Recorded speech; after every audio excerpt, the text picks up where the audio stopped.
A Buffalo Bills rookie is absolutely breaking out. Bills Mafia, Deon Walker has arrived. In this video, I want to talk about who he is, how he's growing, and who this dude truly could become. I've got clips from college. I've got clips from the Senior Bowl. I've got clips from summer camp and even preseason, the Saints game and the Falcons game. We're going to break it all down and see how he's developing, how he's progressing. But at the end of this video, I want to talk about really some ceiling comps for this guy who's already breaking out as a player. But also, I want to talk about a player who is just signed to our practice squad in the last 12 hours, but also some of those other trade rumors. But again, my name is Colin. This is Crack the Taper. We're all Bills, no breaks, bringing you Buffalo Bills breakdowns every single day. If you like not AI generated content, make sure to hit that like and subscribe. I really appreciate it. We're just getting going. We're only going to continue to grow. We're only going to continue to refine and build and produce better content for you.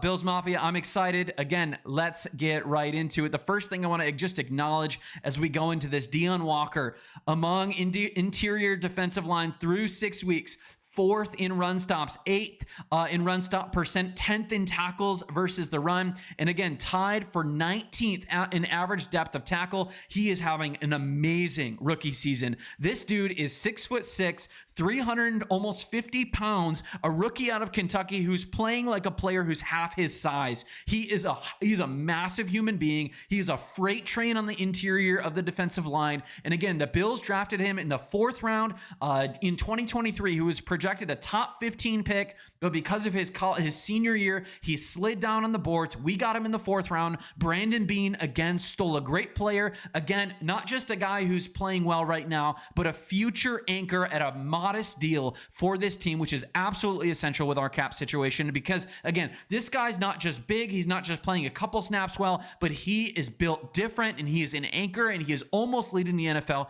in some of these stats, but absolutely dominating as a rookie. But again, here's the thing. His season didn't just start slow. We've been seeing his development, his growth week over week, and that's what we really want to talk about. But again, this last week, again, tied now 4th in the NFL for tackles for loss, again with superstar Nick Bonito. Nick Bonito is having a great season. The Denver Broncos front defensive 7 is playing really great, but this guy is 21 years old. He's already being mixed into this rotation. We'll see how the additions of Okojobi and maybe Daquan Jones's return messes with his snaps a little bit. But again, a 4th round pick, absolute steal. Brandon Beane, you did get a good one. But here's where we see him all the way back from college. We'll just see this. He is incredible. 6'6", 330 as a true freshman, just a massive human being. He is just doing such a good job. He gets back there, but even going on, check out some of these other ones. 6'7" at the Senior Bowl, getting some of these reps. Watch just how big, watch how big he is. Oh my goodness, he just plows right through the coach. Boom. Just nothing this guy can do. Loses his hat and everything. But going on, watch him at practice. We've got our defensive coach right here, and we've got him number 96 with of course Daquan Jones and Zion right there. Check this out. Just look how big he is when he's walking around. This is potentially our future 1-tech, our future 3-tech player who's going to be consistent, who's going to get after the quarterback. He reminds me of Jordan Davis, really.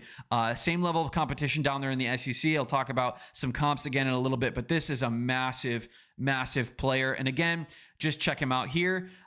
This is in the preseason against the Giants. Yes, not the greatest game for us as a team, but again, he got 11 reps. Again, the PFF grade, the pass rush grade, 92.9. He's doing great, but it only gets better. We'll continue to watch these clips, and he's just going to continue to show a level of refinement, continue to develop as a player. Watch him again right there.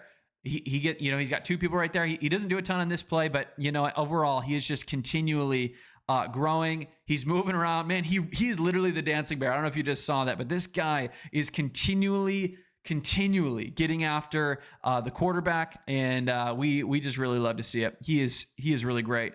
Not there. Coming up here in a moment, there's a play where he just absolutely changes the drive. Here it is. Watch this. Oh, no, it's the next one. Never mind. It's the next one. But in all of it, man, Deon Walker, again, he is just, he's got the tools. This kid has everything right there. He gets right after the quarterback. bats down the pass, 34-inch arms, 84-inch wingspan. Of course, killer there. Let's go to the Saints game right here. He's in the middle, of course, and against the Saints, against Alvin Kamara and oh my gosh, Kondre Miller. He had a pretty good game. Again, another tackle for loss. He is doing so good. He's getting these double teams. He's still getting he's still got his hands on him right there. So incredible. Man, this guy's got such good value for us. And let's go to the Falcons game here. He's right here up the middle. He's doing so good. I don't know if that was Algier or if it was Bijan, but he gets right in there, gets where he needs to be. Again, a first step who's just very, very fast. The issues coming out of college with him that people were talking about were his pad level. He was too high. But again, look at him right here. Just swallowing up the running back. Yes, the Falcons ran all over us. I think that's more of a linebacking concern, a linebacking issue than it was an Ed Oliver and a Deon Walker issue. There was a lot of runs that were outside zone runs. Again, that's a defensive end issue, and that's also an issue with our linebackers. But again, getting in the backfield, another tackle for loss on Bijan Robinson. This guy is going to be really good for years to come. He's on our team. He's still staying in the game. He just gets in there and just destroys Tyler Algier. Again, he is just ascending as a player. But just getting into maybe some of the comps here. I'll go back to this slide here. This is a guy who, again, who's a rookie. He's 21 years old, who has a rare combination of size and speed. He's massive. And that reminded me of Vita Vea. Again, Vita Vea himself is like 6'4". People have been saying, there's a couple different, I don't know, you see this with basketball players all the time where they say they're 6'4", they say they're 6'5", they say they're 6'7", whatever. This dude's just really big. He's got a really big frame, but just like Vita Vea, Deon Walker has an explosiveness, a short area, elite explosiveness that you really want to see. He uses his raw power and his hand violence to dominate one-on-one. Again, mirrors that of Vita Vea. Again, he took a little bit, Vita Vea, in his first season. He took a little bit to get acclimated in that 3-tech, 1-tech role down there for the Buccaneers. But again, he is now himself pretty much a consistent Pro Bowl, pretty much consistent all-pro level player. That is a very elite ceiling that we could potentially see out of Deon Walker. Again, if Vita Vea is this immovable object in Tampa, Walker's building this new wall, hopefully, that will actually shore up our run game. Again, maybe TJ Sanders and Daquan Jones come in and be this rotational pieces later on in the season once they're both healthy. But for now, we've got Ed Oliver, who's back and healthy. And of course, we've got Deon Walker in there getting some snaps, getting these tackles for losses. Again, the big concern with him was the pad level. The big concern with him also was the run stuffing ability, but we're seeing it develop play after play, week after week. Another comp that I mentioned this earlier, is Jordan Davis, another SEC product, right? Freakish athlete with this massive frame. Again, I loved the comp. I love what people said. I said this earlier already, but this dancing bear mentality. He has the agility of a guy who is much smaller than him, yet he has the power of a guy who's 350 pounds. Again, a disruptive, who has a really high ceiling of disruptive potential, especially on the third downs with the interior pass rush. And again, this is a massive advantage for us, especially getting him in the 4th round. He's got this body and prototype of Jordan Davis, yet he wasn't this 1st round pick that we had to have this massive investment in.